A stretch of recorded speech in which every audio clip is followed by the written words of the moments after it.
Wa alaikum assalam wa rahmatullahi wa barakatuh. Wa alaikum assalam wa rahmatullahi wa barakatuh. The question is coming from Cincinnati, Ohio. What is the ruling on a Muslim joining the United States Army? I would humbly say the ruling of a Muslim joining the United States Army is very similar to the ruling on paying taxes. It's very similar to the ruling on taking the citizenship of the United States. It's very similar to voting and a whole big pot or kettle of these issues. When you pay taxes, where do the taxes go? How is your tax money spent? Some of it spent on the road, on this, on schools, on kada, and some of it is spent where?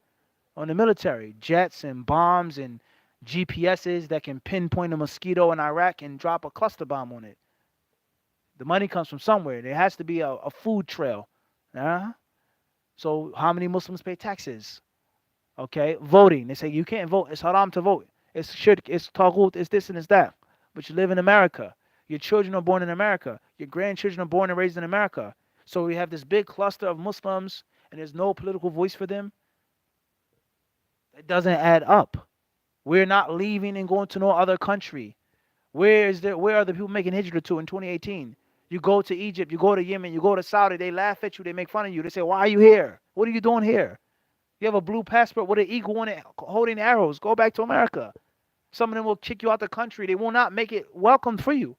Go back to America. You have a beard. Your wife wears niqab, all black. He's with ISIS. He's a terrorist.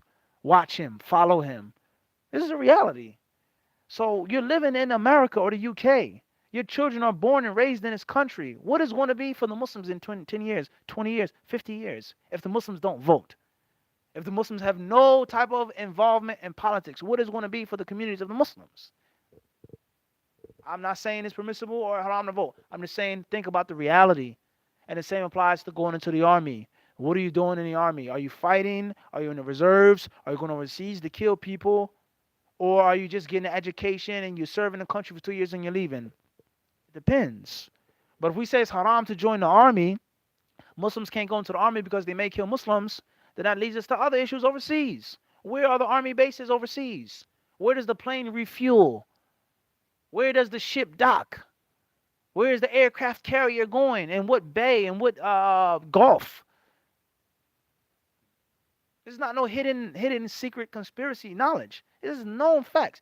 And there's an amazing thing about the United States military is that when you go overseas or when you go on the internet, you'll be shocked at the amount of transparency there is.